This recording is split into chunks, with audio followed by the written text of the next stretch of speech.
الصلاۃ والسلام علیک یا سیدی یا رسول اللہ وعلی آلک واصحابک یا سیدی یا حبیب اللہ۔ حضرت ام سلمہ رضی اللہ تعالی عنہا روایت کرتی ہیں، آپ فرماتی ہیں کہ ہم نبی پاک علیہ الصلاۃ والسلام کے دور اقدس میں وہ عورتیں جن کو نفاس کا خون آیا ہوتا تھا ان کے بارے میں آپ فرماتی ہیں کہ نفاس والی عورتیں حضور نبی رحمت صلی اللہ علیہ وآلہ وسلم کے دور اقدس میں 40 دن بیٹھا کرتی تھیں، یعنی وہ غسل نہیں کرتی تھیں اور نمازیں ادا نہیں کرتی تھیں۔ پھر فرماتی ہیں کہ ہم یعنی وہ عورتیں جن کو نفاس کا خون آیا ہوتا تھا وہ ان 40 دنوں میں کیونکہ غسل نہ کرنے کی وجہ سے ان کے چہرے پر سیاہیاں اور چھائیاں وغیرہ آ جاتی تھی، تو آپ فرماتی ہیں کہ ہم چھائیوں کے لیے چہروں پر ورس نامی گھاس ملتی تھیں۔ یہ نبی پاک علیہ الصلاۃ والسلام کے دور اقدس کی بات حضرت ام سلمہ رضی اللہ تعالی عنہا نے بتائی ہیں۔ اس حدیث مبارکہ میں نفاس کی مدت کو بیان کیا گیا ہے۔ جو عورت بچے کو جنم دیتی ہے اور بچے کے جنم لینے کے بعد جو خون عورت کے رحم سے باہر آتا ہے اس کو نفاس کا خون کہا جاتا ہے۔ نفاس کے خون کی مدت کم سے کم کوئی نہیں ہے، چاہے وہ آئے ہی نہ، چاہے وہ 1 دن آئے، 7 دن آئے، 5 دن آئے، اس کی کوئی مدت مقرر نہیں ہے، لیکن اس کی زیادہ سے زیادہ مدت جو ہے وہ معین ہے، وہ ہے 40 دن۔ اس حدیث مبارکہ میں حضرت ام سلمہ رضی اللہ تعالی عنہا اسی کی بات کر رہی ہیں کہ عورتیں 40 دن بیٹھتی تھیں۔ اب سوال یہ ہے کہ کیا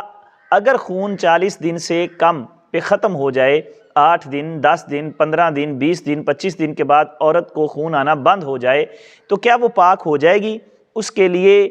کیا حکم ہوگا؟ وہ نمازیں ادا کرے گی یا نہیں کرے گی؟ ہمارے ہاں معاشرے میں ایسا ہوتا ہے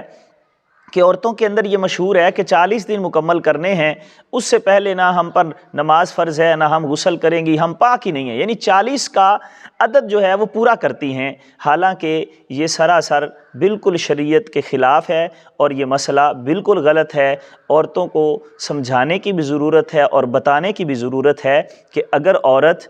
کو نفاس کا خون آتا ہے اور وہ 40 دن سے کم پر ختم ہو جاتا ہے تو وہ عورت پاک ہو جائے گی، وہ غسل کرے اور اپنی عبادات شروع کرے۔ اسی حدیث پر تبصرہ کرتے ہوئے امام ترمذی رحمۃ اللہ تعالی علیہ آپ خود فرماتے ہیں کہ علماء کا اجماع ہے اس بات پر کہ عورت 40 دن تک نماز چھوڑے گی، اگر پہلے طہر دیکھ لے تو نماز پڑھے، یعنی 40 دن سے پہلے طہر دیکھ لے تو پھر نماز پڑھنا شروع کر دے غسل کرنے کے بعد۔ اگر 40 دن کے بعد دیکھے، یعنی 40 دن کے بعد بھی خون آتا رہے تو پھر بھی اس کا حکم یہی ہے کہ وہ پھر بھی نماز پڑھے گی اور غسل کر لے گی۔ 40 دن کی مدت معین ہے، 40 دن تک خون آتا ہے تو وہ نفاس کا خون ہے، اگر اس سے کم پر خون بند ہو گیا تو اس کے لیے حکم یہ ہے کہ وہ غسل کرے اور نماز ادا کرے، اور اگر 40 دن سے زیادہ آتا ہے تو پھر بھی اس کے لیے حکم یہ ہے کہ 40 دن مکمل کرنے کے بعد وہ غسل کرے اور پاک ہو جائے گی، اب وہ اسی حالت میں نماز ادا کرے گی، روزہ بھی رکھے گی۔ اس پر دلیل حضرت ابو ہریرہ رضی اللہ تعالی عنہ بیان کرتے ہیں کہ نبی اکرم نور مجسم صلی اللہ علیہ وآلہ وسلم نے نفاس والی عورت کے لیے 40 دن مقرر فرمائے، مگر 40 دن مقرر فرمائے مگر یہ کہ اس سے پہلے وہ طہر دیکھ لے، اگر طہر دیکھ لے یعنی خون آنا بند ہو جائے تو پھر اسی وقت وہ عورت پاک ہو جائے گی، وہ غسل کرے اور غسل کرنے کے بعد اپنی عبادات اسی طرح کنٹینیو کرے گی۔ اللہ تبارک و تعالی ہمیں دین متین کو سمجھنے کی توفیق عطا فرمائے۔